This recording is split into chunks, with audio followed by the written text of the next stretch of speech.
Hello there, you happily miserable accursed, and welcome back to Curse of Politics after our 2-week prorogation. I was just trying to ram a vacation through without anybody noticing there. I'm David Herle, and with me is the political panel, Scott, Reid, Jordan Leichnitz, and Kory Teneycke. Holy shit, I missed you guys. What have you been up to for the last couple of weeks? I've been at my cottage, just hanging out. Great weather, wonderfully relaxing time.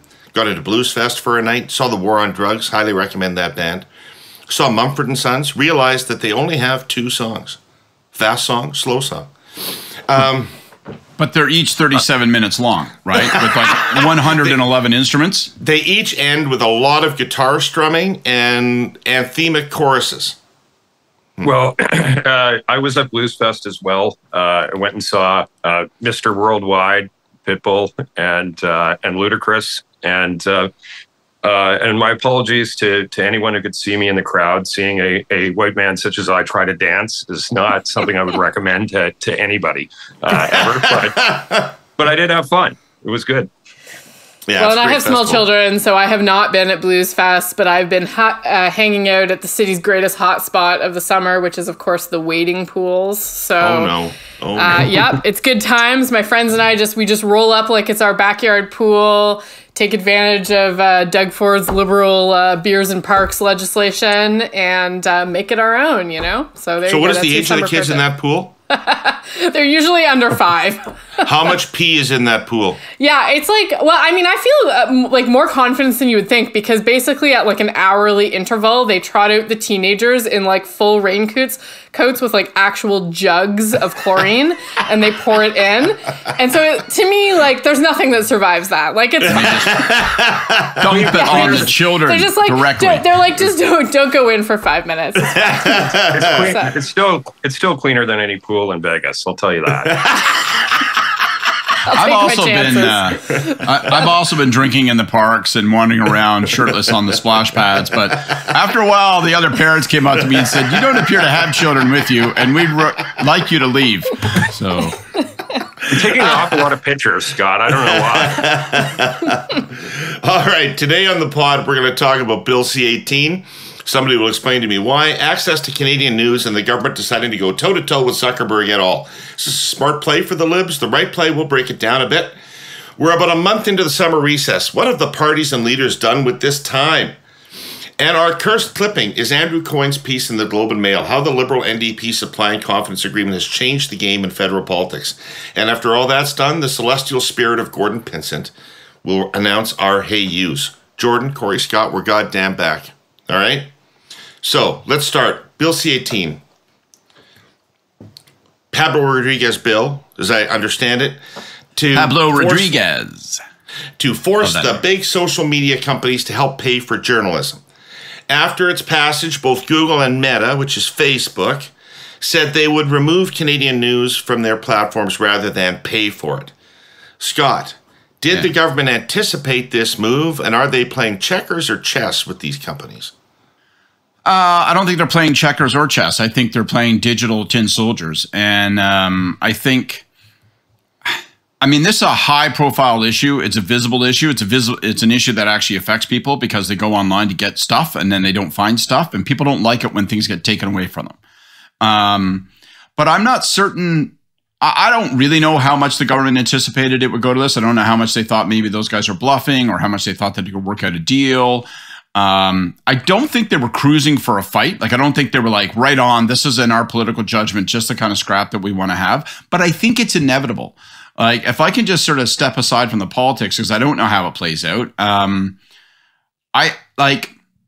There's a whole variety of technical issues, legal issues. There's a related issue of copyright reform. There's all sorts of complicated matters here. And I'm not going to stand on a hill and absolutely defend the manner in which C-18 was constructed. Perhaps there's other mechanisms in terms of trying to strip out some value for Canadian media from the big giants. But I believe this. Parallel to this and underpinning this is a fundamental issue. And so I think there's an inevitability to this fight. And I think it's happening in jurisdictions around the world to varying degrees, and it's going to happen more and more. And I think it needs to happen more and more. And that is, look, these organizations, they're borderless tech giants. They clearly are of the view that they're more powerful than national governments. they may be more powerful than national governments. But I think whether it's this or other issues, if they're not brought to heel, then we're going to be working for them. They're not going to be working for us. And I've raised this analogy in the past, but I go back to what Teddy Roosevelt did at the beginning of the 20th century, where he stood up to, powerful industrialists and sort of said, listen, we're going to bust up some of the stuff. We're going to introduce combines legislation. We're not going to permit you to be vertically and horizontally integrated. We're just not going to fucking have it, because you become more powerful than governments. You become beyond the reach of regulatory structure, and you become beyond the reach of the individual or a collective consumer. And if you're more powerful than a nation, if you're more powerful than any nation's sovereign laws, if you can just sort of say, well, you know what, I'm going to take another record fine, X $150 million this week, and then I'll take another one next week, and that's just the price of doing business, and that's all the consequence that they feel. I just don't know where this goes. There's a whole other distinct issue about the future of journalism and how we try to manage that, because it does trend toward a democratic crisis, not just a corporate, not just a business crisis for those business models, but like literally like what's the life stuff of democratic and informed debate. But just on this point, I think at some point, whether it's good politics or bad politics, you just have to say to these guys, sorry, we're drawing a line in the sand. You're not more powerful than national governments. You're not more powerful than sovereign governments. Canada's got to step up. US has to step up. Others, the European Union. And we've just got to say, fucking back off. You guys don't get to run the world. So, last time I was on here, prior to my 2-week respite from podcasting, I guess you could call it a holiday, but an interval of rest is what I needed. So, respite it is. Actually, rum respite might be more accurate. An interval of rest and rum. Anyway, I promised I'd come back with a compelling story from our presenting sponsor, TELUS's Pollinator Fund for Good. If you recall, Pollinator is a $100 million social impact fund that invests in early-stage for-profit companies where making the world a better place is baked into the business model. Flash Forest is one such company, timely as hell. They've invented drone-based reforestation technology that hugely improves growth and biodiversity recovery, specifically for forests devastated by wildfires. Our boreal forest is the world's largest forest biome, and no surprise, it's also the largest market for post-fire reforestation. Here's how it works. The drones operating remotely fire proprietary seed pods at super high velocity into the soil. Huge swaths ravaged by wildfire are covered 5 times faster than the old way of doing it, at precisely the time when the soil is most fertile because there's no competitive grasses or shrubs, and over the most difficult remote terrain, often too dangerous for humans to access because of scorched and falling trees. White spruce, black spruce, jack pine, over 20 seed pod species native to Canada have been developed so far, with so many more to come. Over time, Flash Forest plans to be able to reforest anywhere in the world. And biodiversity is one of the main principles here, because multiple species at each site are crucial to mitigating the risk of fire or disease, wiping out entire homogeneous forests. Next week, Hurly-Burlyites, we'll continue to pollinate the good word, moving from trees to fungus. Yup, I'm going to tell you about some pretty cutting-edge fungi technology. More about all this to be found at telus.com/pollinator. You know what else Teddy Roosevelt did? He got shot during his speech and continued to speak for an hour. Let's see Pablo do that. Hit him in a little, he had a little tin for cigars. He hit him there, and then he went on and he spoke further.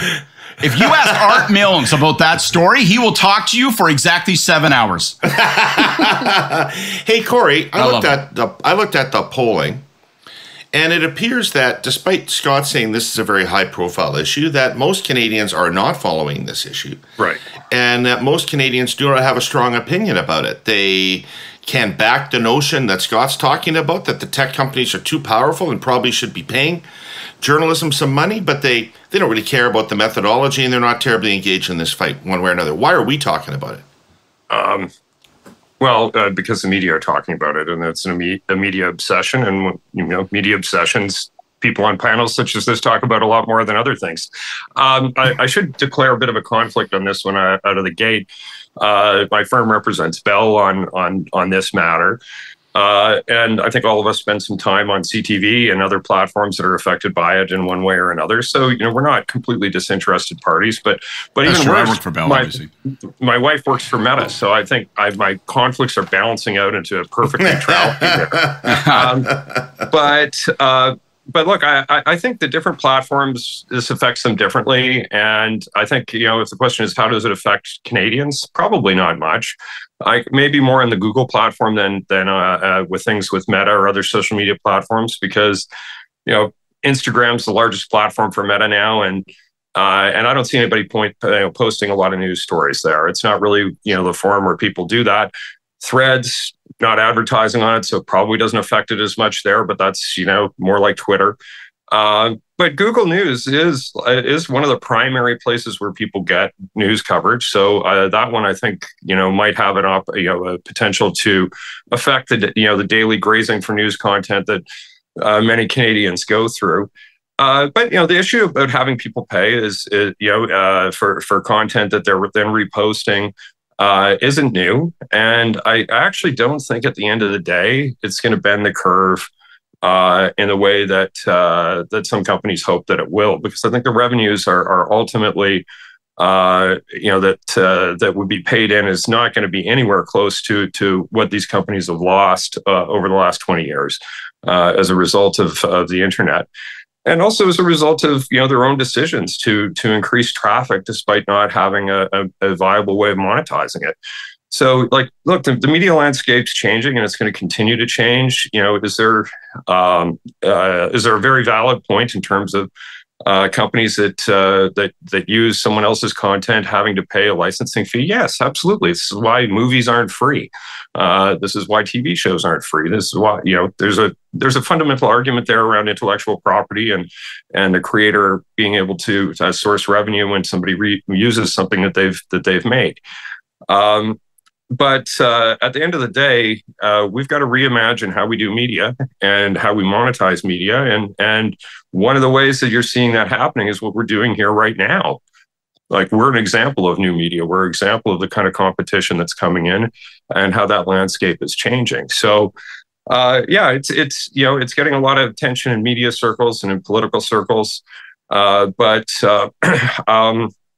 the fight itself, I don't think it's difficult to predict we'd end up here. This is what happened in Australia, and then ultimately a deal was made between the companies to pay something for content. But that having happened in Australia has not reinvented the media industry there, where it's all perfectly sustainable. So, I think it's maybe a tactic in slowing the decline of traditional media, but I don't think it's going to change the fundamental shift that's been going on, and none of that's new. Any political risk here for the government? To go back to a point that was made about taking something away from people, Jordan. If it's one thing, I think the polling indicates that there's some support for the principle that the government is espousing here, but when that principle costs people something. Well, Jack Ben Simon once told me it's not a principle until it costs you something. Okay. Somebody, please let the Liberals know. Yeah, I mean, I'm struck on this issue. So first, and also, let me just say, I find this issue is so incredibly depressing. Really, there are no heroes on this particular issue, and the losers are Canadians and Canadian democracy in a pretty earnest and fundamental way. So I have to admit, I find my parents are journalists, and I grew up on the newsroom floor when such a thing was actually possible. And and I certainly see parallels in terms of what's happening with the Were you weaned on rye or cheap scotch? Well, it was definitely rye. Yes. Good Canadian. Look, there's parallels, of course, in terms of what happened to print media in the late 90s and going through a crisis of consolidation and decline. And, and that is now happening really across all types of news platforms in Canada. But listen, there's no good guys here. And my view on this is that the government... Why isn't the government the good guys? Well, the government is not, I don't think they're the good guy here because they, when you shoot for the bear, you can't miss the bear. And their legislation has not been well managed here. I think that they made a gamble going in. They thought that as what happened in Australia, which folks have talked about, which is basically that at the end of the day, the platforms did, to a degree, they blinked and they were able to make an agreement. I think they made a bet that the same thing was going to happen in Canada. And that's not at all what's happening here because... Sounds like it might be happening with Google, doesn't it, you guys? Yeah, I mean, I think they're trying to... Google and Meta seem different on this? Well, there's a bit of a black hat, white hat thing happening with them right now. So we'll see where that goes. But at the end of the day, I think that the political calculus that underpinned the approach the government took on this legislation was flawed. And the reason it was flawed is because Canada is too small of a market and the platforms do not want another test case to go through where they're being forced to pay in this kind of a market, right? So I think that the government has really missed an opportunity also on the political level here. They've got a great enemy in this fight. That nobody likes these platforms. Voters don't trust these platforms. Nobody thinks that they have good intentions behind them or the interests of Canadian democracy or media at their heart. So I think that there's actually a much nicer political fight that could have been set up from the outset here. They didn't really do that. And so now they don't really have a whole lot of cards left to play. They've passed the legislation and now news is going to start to disappear. And in fact, it's already happening off of Instagram, and you talk about that, whether or not that's a new, well, they just introduced a friggin' Twitter, right? So if you can't link to things in your pseudo Twitter, like what good is it, right? So there is... Sorry, go ahead. Yeah. Well, just like on this, though, I think Instagram's happy if there's no news on there because what's unpopular, and I think in a lot of social media, is people giving very opinionated, politicized content in that form, and I think they're happy to see it go, frankly. But where I think what we haven't talked about, and this is where I think the government's coming in and closing the barn door after the horses have left, is generative AI is going to make the theft of intellectual property and the scraping of that data look like child's play. Totally. You're going to be able to not go on Google and search for a news story on what happened today. You're going to be able to go onto a generative AI program and say, give me a 4-paragraph synopsis of this story and get it. And, it's not perfect right now with ChatGPT. But it will be over time. And that is going to be the news generator of choice, I think, and the search engine of choice. Basically, at the end of the day, Google is a pretty shitty search engine where you get, 2 pages of trash before you get to the thing you're actually searching for. If you can go to a generative AI search engine and say, I want the best 4 restaurants in this city, or I want, what's the best new vacuum cleaner to buy? And you're going to get that exactly what you're looking for, as opposed to a bunch of ads for junk. Well, but to your point, Kory, like Google has already left Canada out of the rollout of Bard, which is their AI search, right? So there's already things that are being taken away from Canadians on this. I don't think the government has set themselves up as the champions against the platforms, or only in a slightly belated way, not in a way that they're really yielding any dividends from. And they don't appear to have a next hand to play. Is it my impression, or has the government managed this issue better in Quebec than it has in English Canada? I think that the environment is more ready for people to care about this issue in Quebec than it is in the rest of Canada. I think that it's more favorable there. The other thing, of course, in the rest of Canada is that the legacy media they're no heroes either, right? Like we just got through the drama of whether there was going to be a merger, with Toronto Star, and we've got, the U.S. hedge fund that owns Post Media cutting 40% of the workforce in the last 4 years. Like, there's problems here too. And then, of course, we have the web giants, which are no friend of democracy and really only interested in their bottom lines. And the thing that really strikes me when you look globally, because of course Canada's not the only country dealing with these issues, is that you have other jurisdictions that are setting up, I think, much more forward-looking fights with the web giants. And if you look at what's going on in Europe and the US, they're going after the digital ad revenue. And this is really where the money is. And this is also what has taken a lot of money away from traditional media, is the loss of ad revenue. And so, for example, in the EU, they've said to Google, we're going to go in and break you up. You cannot have ownership of the entirety of the digital ad revenue. And they're going through with that. And there's no talk of approaching it in Canada from an anti-competitive lens, which is, I think, actually the conversation that needs to be had if you're going to seriously go toe-to-toe with these companies in concert with other jurisdictions like the EU and the US. But that is not the fight that the government has set up.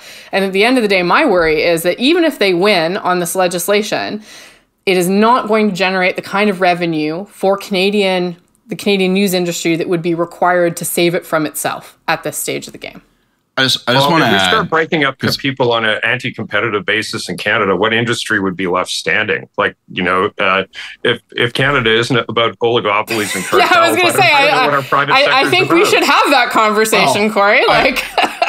True enough, but I mean, maybe it is an important conversation. I mean, obviously, I betrayed my bias, and I think that it did. I mean, there are complicated discussions to have around media and its future about this. There are complicated discussions to have around legal and regulatory frameworks for, for copyright reform, and as Kory points out, AI. There's so many aspects that are dizzying on this file, but I just go back to it because I want to introduce, so therefore I think it needs a dose of dumb.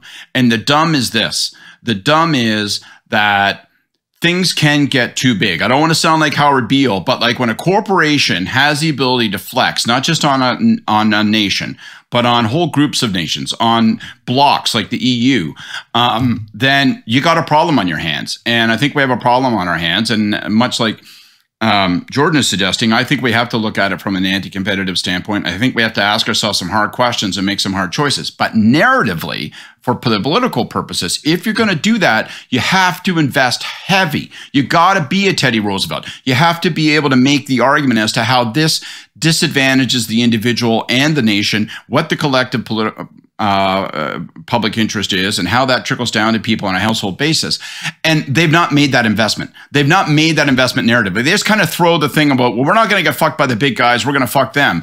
And it's not grounded enough. I don't want to hear a news clip. I want to hear a full-fledged speech, an integrated thesis on this, and then an argument. And then you can actually back your opponents into the corners, because there's nobody that's more anti-big, anti-the big guy, little guy than Poilievre. That's how he's trying to build his entire political persona. And yet, because this has become partisanized and it's a Trudeau initiative, he's on the side of, well, fuck all this. And so you can jam him into the corner of defending these guys. But you gotta make the argument. You got to invest in the argument. You got to repeat it, and you got to walk him into that corner and then tie him up there. Don't miss Kory, the bear. How is this terribly different than what we've seen, with online sales? Look at the effect that Amazon has had in terms of shifting the marketplace and almost any retail sector you're talking about.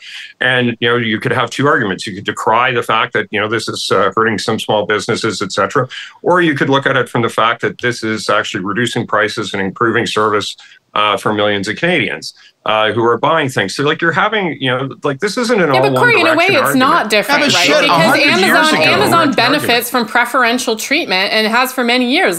For example, they weren't charging sales tax. All right, we are afield here. Let's please debate the nature of capitalism.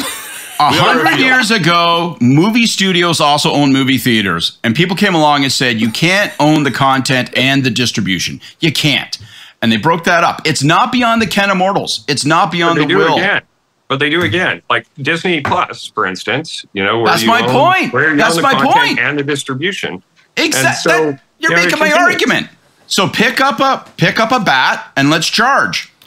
So for more content on this subject, For more content on the future of journalism and the death rattle of journalism in Canada, please tune into the Herle Burley later this week for a conversation between Andrew Coyne, Paul Wells, and Joyce Napier on this subject. But we, speaking of Andrew Coyne, are moving on to discuss one of his columns, perhaps two of his columns. Actually, they're linked, but I'm going to quote from the second one. And Andrew was writing about the NDP Liberal Coalition and speculating that it might survive an election. Might survive an election in which the Liberals won fewer seats than the Conservatives. He comes to the conclusion that the Conservatives might have to win a majority to govern. Here's a little bit of his analysis. In the nearly 20 years since Canada's Conservative movement was unified under its current banner, its support has remained strikingly consistent, mired in the low 30s most of the time, save for brief intervals around the 2006, 2008, and 2011 elections. By contrast, Liberal and NDP support has oscillated wildly as left-of-center voters hop back and forth between them. That split in the progressive vote offered the Conservatives the occasional opportunity to scrape into government, despite a deficit in the popular vote. That changed with the Liberal-NDP pact. It made explicit what was already implicit, that the progressive vote is no longer the property of the individual parties of which it is composed, but it has become a single voting bloc the parties of the left hold in common. All of which leaves the Conservatives, as I said last time, in a pickle. How will they respond? One alternative, throw an enormous tantrum in hopes of scaring the Liberals off the attempt or at least capitalizing on popular resentment afterwards. But it's not clear that will succeed. People have gotten used to the Liberals and the NDP governing together. The possibility could have been advertised in advance. At some point, the Conservatives will have to come to grips with the fact that their predicament is unlikely to change, possibly for a very long time. They can no longer hope for the occasional lucky split of the vote to deliver them into power. Rather, they will have to find a way to close that structural 15 to 20-point gap between themselves and the Liberal-NDP alliance. Jordan, you thought this column was interesting. What did you find interesting about it? So I thought it was interesting because I think it speaks to something we've talked a little bit about before, which is the real potential that we're entering an era of minorities, that the days of the majority government as a viable path are maybe behind us because of a fractured electorate. And I think it is also an acknowledgement that for progressives, there's always a progressive primary in every election, right? And so New Democrats know this very well. And that the confidence and supply agreement provides a framework for that progressive primary, I think, to be a little bit less deadly for the NDP, and also that the Conservatives haven't succeeded in delegitimizing the confidence and supply agreement in the way, for example, they were able to in 2008 in the coalition attempt, where they were able to make it a non-starter, although, of course, with an able assist from the Liberals on that. And so that does, I think, leave us in a really different situation. This is a known commodity now for voters, and I don't think it's going to be as scary for them, the prospect of it. For sure, there are voters for whom it will seem illegitimate, but I would argue that those are voters that are already well into Pierre Poilievre's camp. And I'm not sure that the Conservatives are going to be able to close the structural gap that is in front of them with the strategy that we're seeing unfold now.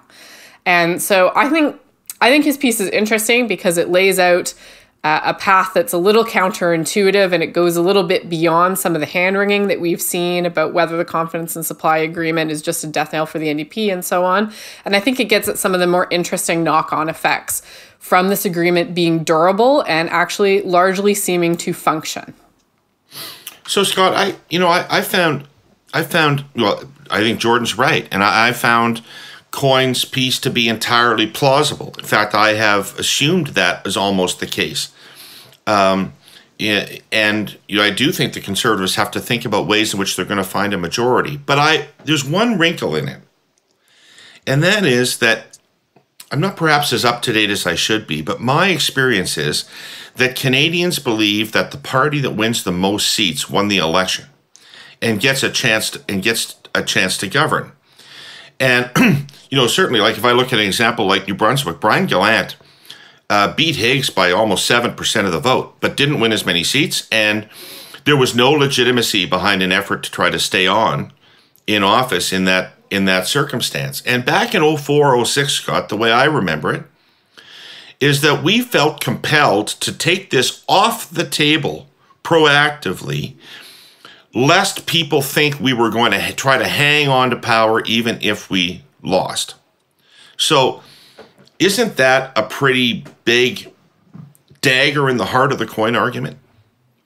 It is, but I thought what was most interesting about Coyne's speculation on all this is the possibility that parties would approach it differently than we have in the past. And particularly, like, you know, you and I would be sort of exhibit number one of old think and how you approach this, where it was an option of last resort and you were dragged into a great reluctance and so on and so forth. And there were probably some unstated boundaries around this, meaning that those who want the most number of seats would at minimum get first chance to, you know, form a government and so on and so forth. And I think 08 really did taint a lot of speculation and experience around this, because if you took the Bloc out of that coalition, if Dion had not invited the Bloc to take part in it, if he had not sort of been doctrinaire and almost academic in his perspective and saying, well, you know, they're legitimate and it's just a constitutional matter, whoever has the most, who can command the most votes in the House of Commons, therefore does it, so why wouldn't we have them in it? But that's what allowed Harper to denature it. I don't know, just a sidebar. Well, I don't know if you remember this. Dion's videographer. We all learned a lot. But I don't know if you remember this, but this is one of my very favorite Kory stories. And I don't know if you remember this day, Kory, but I happened on the day that the coalition was announced, you know, where they put together the working coalition to say, all right, so these three parties are going to form up, they're going to vote against the budget, and it's going to fall. And that's just fucking math. Like, Harper's done. It's over. And I happened to be at a conference in Gatineau speaking. And it's 2:00 in the afternoon. My phone rings and it's Kory, who at that point is Harper's communications director. And he's like, hey, are you around? And I'm like, yeah. He goes, oh, I saw you were in Ottawa. And I'm like, yeah, I'm over in Gatineau. And he goes, well, let's go have a beer. And I'm like, well, I'll be free in an hour, but you won't. Like, you're in the middle of a fucking burning building, man. You have no time for a beer. And Kory was sort of like, dude, time for a beer. It's over. It's we're cooked. We can't win now, right? But it was over the course of a handful of days and weeks, and that inclusion of the Bloc. Anyway, I'm digressing. My point is this: I thought was most interesting about this about the piece was that Coyne was asking us to contemplate a circumstance where, rather than the Liberals running as the government, and presumably the more senior partner in the arrangement, rather than running from it during an election campaign, when asked about it on the second day of the election campaign, they would say, look, whoever wins the most seats is going to get a crack at forming government, but understand, we've had a working agreement with the NDP, and if the math works out that we can have a working agreement, we will have absolutely no hesitation to bring down a conservative government that has fewer seats and has fewer votes. We'll have no hesitation to bring them down, and we will go to the Governor General and attempt to show that we can form a working government. One of the reasons why the Liberal Party gets more votes than the NDP is because it gets more votes than the NDP. Yes. So we get a lot of votes that might otherwise go to the NDP because we might govern. I know. If you take that argument away, I'm not sure the Liberal Party likes the new split between the two don't either. parties. I think the implications of it become very dangerous for the Liberal Party, because at some point people say, well, I don't know, maybe we should just go to Coke versus Pepsi, and that's how this goes. But it is an interesting thing that when Coyne puts it that way, and you sort of say, well, if you Liberals don't delegitimize the option during the campaign because you're scared of it for tactical reasons in a campaign, and you're scared of it for structural reasons in terms of the future of your party, then it becomes a big fucking problem for the Conservatives, because they are forced to deal with it. And just saying, hey, look what they're going to do. If people will say, well, we don't think that word's as dirty as you do, it could get really interesting. Last thing I would say is, every time I bring this up with Conservatives, so I'm dying to hear what Kory has to say.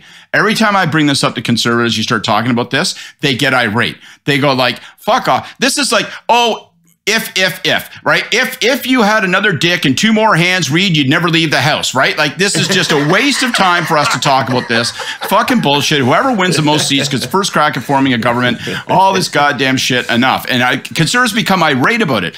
But the reality is they do not enjoy a plurality of votes in almost any, or a majority of votes in almost any election, even a plurality. So it's interesting. Well, it's over. A lot of us may not have noticed it at all because economic news doesn't tend to penetrate the luxurious haze of a summer vacation. But for 13 days ending last Thursday, Canada's two major western seaports, the Port of Vancouver and Prince Rupert, were shut down by a dock worker strike. It was something of a disaster. Businesses took enormous collateral damage, including our sponsor, CN. The fact is, Rupert and Vancouver are crucial gateways. The strike effectively applied a tourniquet to two healthy arteries. In one of the greatest understatements of the year, the federal government last week noted that, quote, the scale of disruption has been significant, unquote. Grain farmers, forestry companies, manufacturers, mining companies, energy suppliers, chemical producers, the strike hit anyone involved in importing from or exporting to Pacific Rim economies. Ships were turned around at sea and sent back to their port of origin. Others diverted to American ports. CN, by the time the strike ended, had over 170,000 feet of boxcars sitting unable to move. Freight rail traffic entering from the United States was down 46%. And make no mistake, Canada has suffered reputational damage. Investors hate uncertainty. It's impossible to calculate how much future business has been lost to the U.S. All that said, it is over. Now begins the repair job. By some calculations, it will take 5 to 7 days for every day the shutdown lasted to clear backlogs and get our damaged supply chains back up and running normally. Do the math. That means months of recovery time. CN repositioned assets and staff during the strike so as to be in a position to react quickly once it ended. The company has incurred extreme costs in the process, but understands its crucial role in keeping the economy rolling, so to speak. For the record, CN supports the collective bargaining process. In this case, though, the price was remarkably steep. Time to get back to work.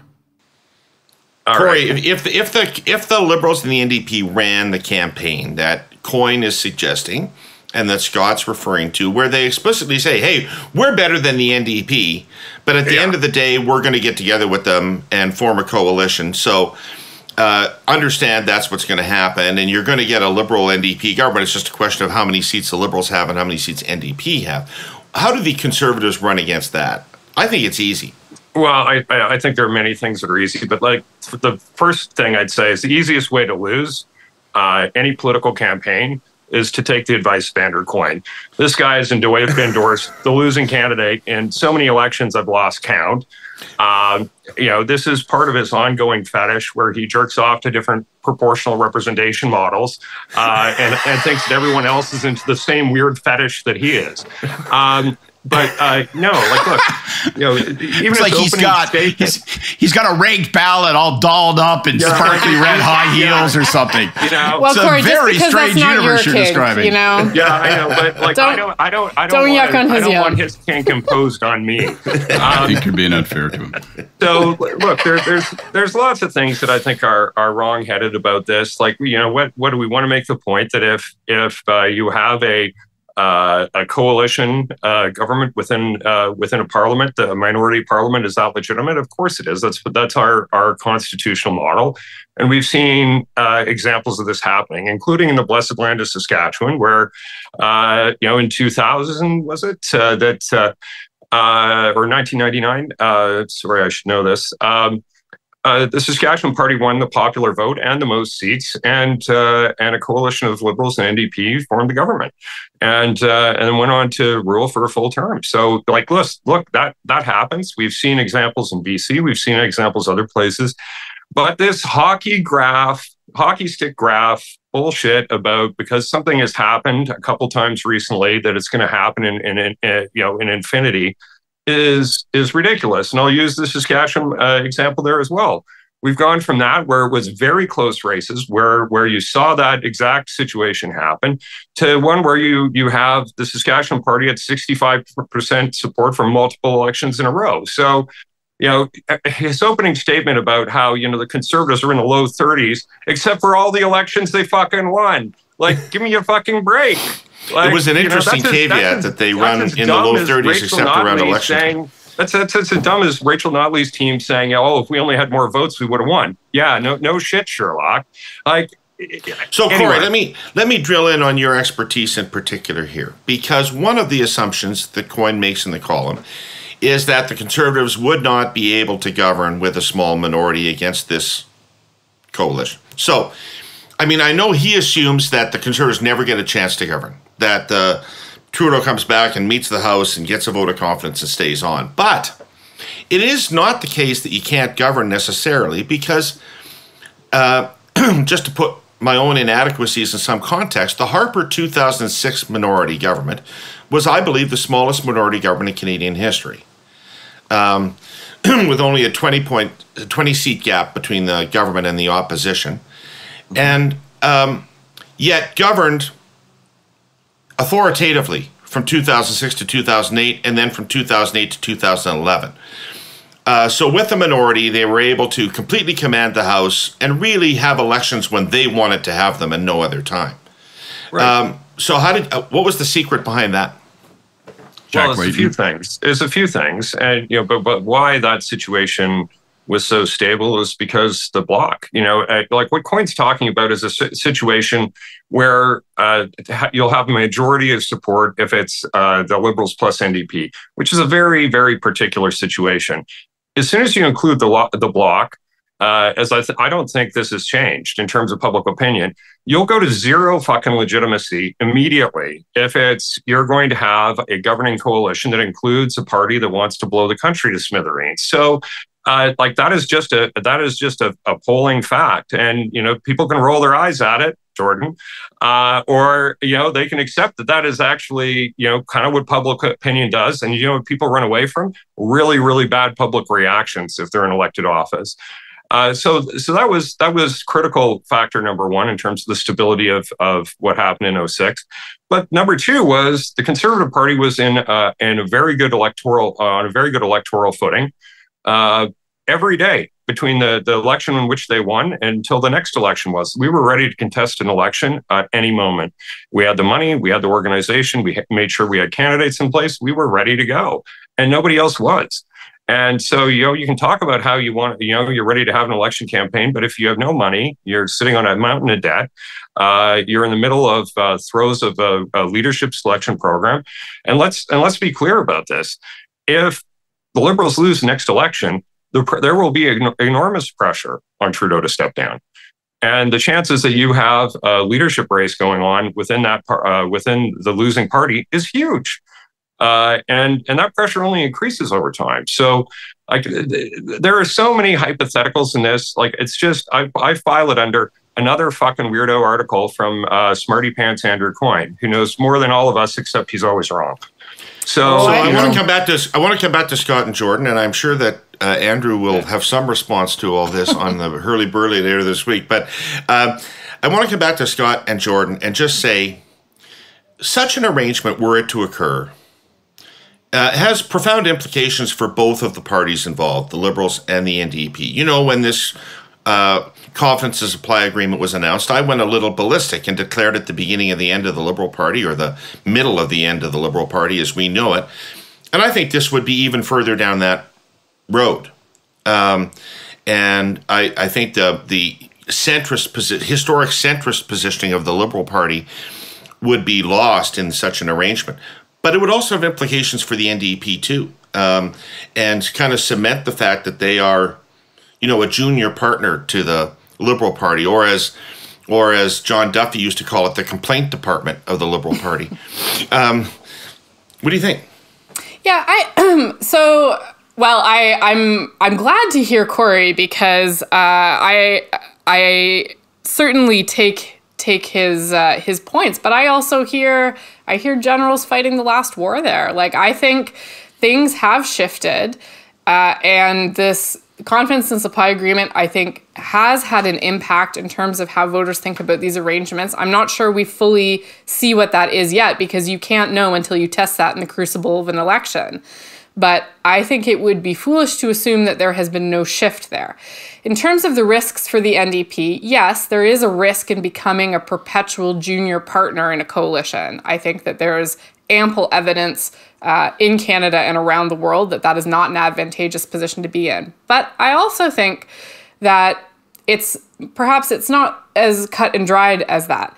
This can also be part of a bit of a non-linear path towards power for the NDP, where they get a taste, they get a hand in governing, they gain some credibility that way, and they maintain a strongly oppositional position to the government. And actually, that's what you're seeing Satan do. He's not out there hugging Trudeau. He's out there punching him, as he should be. Because the minute you end up as a junior partner where but it feels more like a sparring partner than an actual opponent. Well, it does. I mean, it does. That may just be a tone thing on Singh's part, right? Like, I think that's also just how he expresses his opposition. It's inherent, though. It's inherent in a structured deal where you're going to support the government. It has a practical daily limitation. It's a really strong to say, risk. fuck this government. Like, you just can't be half pregnant on this stuff. Like, either you're part of it or you're not. And I think people see through that. But, like, look at the by-election results. I think there are a lot of warnings there for the NDP. Yeah, like, but Kory, I think we get those by-elections. Like, the party put nothing into those by-elections. I don't read a lot into that. But if you don't want to look at the by-elections, look at Green Party support in BC. Like, look at what happened to the Liberal Party in Saskatchewan. Like, you can look at a case after case after case where you've seen parties go into this. And if you're to say what is more the rule than the exception, it's that the minority partner gets wiped out. And so you can once again, I agree that is more the rule than the exception. All of those examples are real life examples. But I think also that there are things that the party can do to mitigate the risk and to maintain some oppositional positioning, which is actually what we're seeing them do. So I take a hint from that behavior.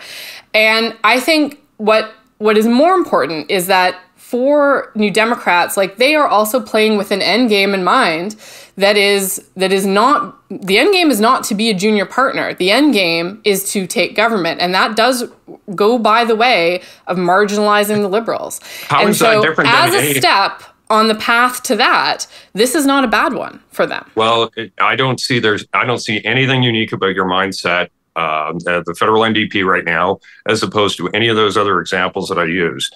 Like the Liberal Party of Saskatchewan thought that this was a path to them coming back. The Greens thought this was a path to them becoming the official opposition, at least in BC. You've seen this time and again, and it never has worked out. But I want to make one. I think the structural pieces are a little different. Liberals in Saskatchewan thought it was a route to being in the cabinet, not a route to the Liberal and Party. And the federal NDP has been very, I think that if the Liberals came to them today and offered an agreement that included cabinet, they would turn it down, and rightly so. Okay. Well, whatever the case may be, I'll make one other point, because I know you're going to have Andrew on, and he can show you his collection of proportional representation pictures and all of that. But here's what I'd say is dangerous about this, and it's for both the Liberals and the Conservatives. Nothing is worse to centrist politics, which is what we've enjoyed for a long time in Canada, than proportional representation systems, which spin voters off to the ideological margins and tend to make governments and countries very unstable with very bad outcomes. And I say, wait, let me finish. How long has Israel been without a functioning government, where they've been in a perpetual spin cycle? If you look at countries like Italy and Israel, this is not something that anyone other than the NDP and Andrew Coyne are really turned on by. And whenever it's taken to the public in form of a referendum or a plebiscite on this, it's rejected, and it's rejected for a reason. We don't have centrist politics in Canada anymore, Kory. Yeah, we do. Under first past the post, we don't. Yeah, we do. Yes, we do. Can I just, so first of all, I essentially, for the reasons that Kory has just argued, I've always been a strong opponent of proportional representation. I am very anxious about a system that not only invites, but perhaps makes almost inevitable a bunch of small parties that run on the basis of identity, whether it's culture, geography, whatever. Like, I'm going to form this party, I can get a clutch of votes, and because it rewards minoritarianism, then you sort of get this fragmentation. So I've always been leery of proportional representation. That's how you end up with Roman Baber as your Minister of Finance or something like that. Exactly. I would say, like a couple things. One, you look at the facts, right? Like, so we've talked about what it means for the NDP and a little bit with the Conservatives, but here's where I'm at, and I don't know, David, as to how your mind breaks down. You look at it as take a step back and look at it, try to look at it in objective terms. And I sort of say to myself, well, maybe what this is telling us is the CNS agreement is what old guys like you and me like it, David. Maybe it's a fundamental realignment of our politics that conforms and tacks into the winds of reality as they are today. You've got it's very increasingly difficult to command a majority of seats, get popular vote. The parties are more and more fragmented, more and more stuff. So maybe this creates a new way forward, and it's going to become institutionalized, and gradually things that were once deemed to be absolutely inconceivable and unacceptable become acceptable. I think that's the world in which so the coalition becomes the left-wing party, and the Conservatives are the right-wing party, and we have a polarized political system. See, here's my fundamental objection. And you have a xenophobe in charge of immigration, and you have an environmental radical in charge of the environment ministry, and that is. But let me finish. Let me finish my point, which is that I think that of course, future is always made by people in the present. And so while this might look attractive for this government, this could be a means to preserve this government, right? To preserve the life and length of this government. But I think, frankly, it does risk the party, the Liberal Party. So for the Liberals, the risk I say here is, and it's not just about left and right and all that sort of stuff. It's also, the point of departure for this is that you embrace and to some degree begin to institutionalize, both internally and externally, the notion that you're really only going to be competing for 32, 33%. I think that's a situational truth. It doesn't have to be a permanent truth. I don't think it has to be a structural truth. But once you accept that, then that's all you're going to aspire to. And, and I think that's very dangerous. I think the Liberal Party should still aspire to get 39% of the vote every time the writ is dropped, every time the gloves are dropped. And I don't think that it should abandon that. And, I think you really run the risk of creating your own future if you say, I'm going to shoot here, not here. And I think it's very dangerous to the Liberal Party because as an institution, once you institutionalize winning as 32%, and then you just cobble together with the NDP what it takes to win, then all bets are off, and you're no longer in command, and you're no longer the governing party, the naturally governing party. That's for sure. So it may pose real threats to the Conservatives, but I think a coalition of losers. So I do think that notion is true, and a coalition of losers has some inherent problems, I think, from a marketing perspective and from a governing perspective. And if it's just, a government that most Canadians are tired of and is well past its best before date, clawing like a zombie from its coffin by its fingernails to try to hold on to power, like that is not right. I think that's the political argument. The context around that can change. Let me finish. I've been arguing with the three of you, so there's no share of voice here. I got to say that I'm agreeing with you half the time. Okay, so look, the idea that you allow parties to lose and that they go into a cycle of leadership renewal is actually as important a part of the health of a political system as anything else. And I think what you're talking about delays that renewal and pushes it off and pushes it off and pushes it off. And I think that is never in the long-term health of any political party, be it Conservative or Liberal or NDP. I think that if the Liberals lose the next election, it's time for leadership renewal in the same way that as hard as it was to go through after 2015, and that struggle is still ongoing to a certain extent, to have leadership renewal in the Conservative Party. At the end of it, when you get it right, you come up with something that is better than what it was before and is better positioned for a period of leadership. And if you just allow these sort of zombie parties to continue with leaders and leadership teams that are past their best before date, you're not doing anyone any favors. So my message to the Liberal Party is just because it's become really hard to get 38 and 39%, doesn't mean you abandon that objective. It doesn't mean that you institutionalize a middling result. You say the Bloc Québécois and voting trends mean that we are finding it really hard to get to 39%. So we will live with 32 and 33% and fundamentally redefine, the nature of our party and the nature of Parliament. The idea that's not a step you should walk into lightly. Look, I'll close talking about this from my perspective on this point. It is not impossible to get a majority of support for either the Liberals or the Conservatives in this country right now. If the Conservatives were able to get the level of support just in Ontario that Doug Ford had not that long ago, they would be very close to a majority government, and well within reach. And likewise, there are very viable paths for the Liberals as well, and we've seen that. So I don't think there's a case for abandoning that, and I think we've seen periods where we've had sustained minority governments followed by periods of sustained majority governments, and I don't think that pattern is going to change. We're not on a track to minorities forever, despite the fact that Sir Andrew Coyne has bestowed upon us his supreme knowledge on the matter.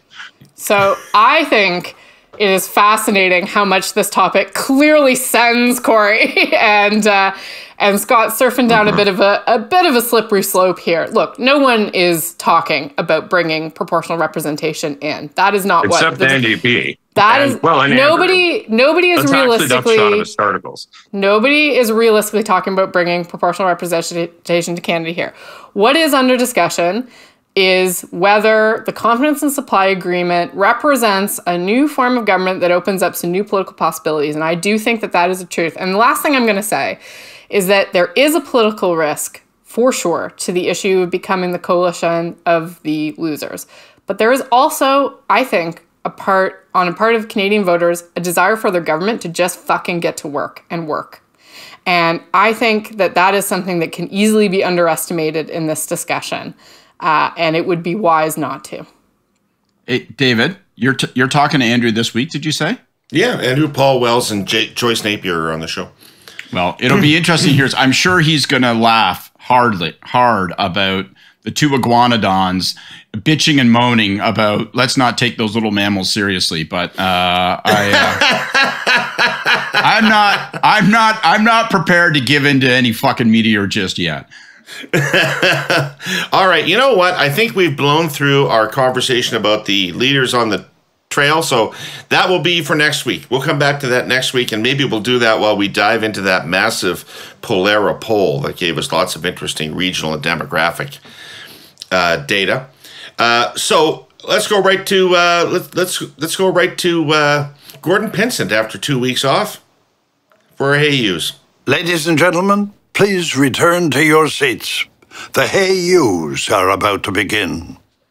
All right, who's up? I got one. Do it. So my Hey You this week, well, actually, it would have been 2 weeks ago, but our vacation timing robbed me of the ability to gloat about the Toronto victory. So I will do a little bit of that now. And my Hey You goes out to Michael Hay, who's campaign director for Olivia Chow and is now taking on the chief of staff role. And my Hey You is not for a well-run campaign, though it was very much that, a campaign that had some tough decisions and some decisions that maybe went against common wisdom, which are sometimes the hardest decisions to make in the crucible of a campaign. So kudos for that. But my Hey You is to Michael because after Olivia lost in 2014 and after there was really a period of wilderness in a lot of ways for progressives in Toronto, Michael built Progress Toronto and got to work electing councillors and resisted the urge to run a mayoral candidate when Tory was going to walk into it and waited for the right moment and got it done. And I know a lot of people who, after a defeat like that, don't have the vision and the tenacity to build for the next one. And she did, and she did it. And so my Hey You goes out to her for that. Thank you for your service. Awesome. Yeah. Congratulations, Michael. All right. Kory, Scott, you got something? Yeah, I'll do one. And it's kind of to a group of people, I guess. It be to the Poilievre leadership team and those who've been helping working on his image and his tour events, etc. We were going to chat a bit about this today, but we didn't quite get to it. But I think there's been a notable change in his tone and in his appearance, how he's appearing at events, no glasses. I think all of that is smart, and I think the no glasses thing is working for him. I think it softens his image a little bit, makes him look a little less like the Alex P. Keaton sort of thing that we've chatted about before. But I think, the nature of his attacks, I think you've seen a softening of tone there. I think those are all the right things. And summer tours are a great place to kind of roll out and test some of these things and see what's working and not. And I think that they've made some really smart decisions there. So to all those folks, hey you, I think you're on the right track. Scott? My hey yous to the same group, including Pierre Poilievre, and we'll get into this if we pick this topic up next week. Because I agree with a lot of what Kory said about, the so-called makeover, and we'll see in some adjustments in his messaging. But I think they deserve a gigantic foul for, the Stampede photograph standing next to a guy that says, straight pride. And yeah, I know what it's like when you're in a giant crowd with a bunch of people and somebody comes up, you take a picture. But this guy's sporting this shirt. You've got staff there. You yourself have eyes. You can see what they're saying. And more than that, even if it happens, and frankly, it's like, whoops, we literally didn't read it, didn't catch it.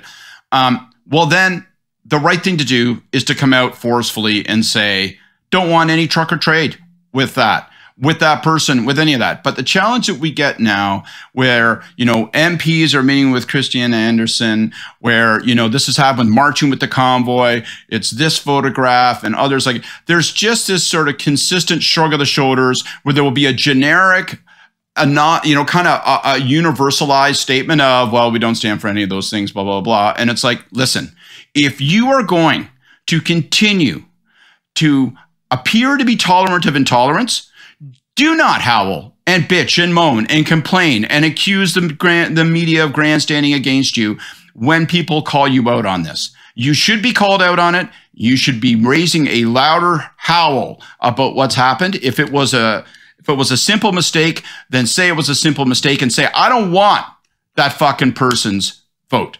I don't want that person's vote or anyone who thinks like that person. We haven't seen that sort of forcefulness from them. And we've seen these events occur over and over and over again. And I think that it should be, if they're going to take off his fucking glasses and say that's a makeover. No, this would be a makeover. Put a stop to this stuff.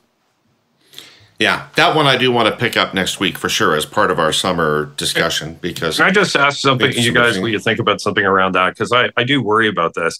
How easy is it for a war room now, or somebody who's just out there in the universe, to go on a photo generative AI model and say, give me a picture of this leader with somebody with this on a shirt or this, or and your ability as a politician who's taking hundreds of photos with people a day to actually go and find out whether that's even a real thing that happened, I think is almost zero.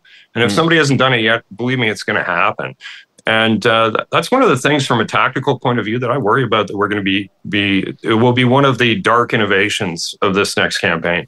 One of the ways to insulate against that is to set a tone that's unequivocal, where people say, well, I believe them when they say this is bullshit, because I know based on the way that they've responded in the past that they would never stand next to a person who carries that message. Okay. My hey you goes out to the Premier of Manitoba. Come the fuck on. Come the fuck on. Right? I mean, what kind of callous, unbelievable decision is it to not allow the search to proceed in the landfill for those missing people? I mean, it's just incomprehensible that that's occurring. Please change that. That's just wrong. Hey, you, change it. Here. Jesus. All right. Thank you, everybody who watched or listened. I want to thank our presenting sponsor, TELUS, and our sponsor, CN Rail. And I really want to thank them as I come back after 2 weeks off, because they're really tremendous supporters of these podcasts and facilitate a conversation that they do not attempt to influence or mediate in any way. Great sponsors, very public spirited in this respect. And I want to thank, obviously, you three for being here with me again after 2 weeks. It was great fun. So we'll be back with the summer tours of the leaders and maybe some polling data next week on the Curse of Politics. We'll see you then. Until then, take care of yourselves.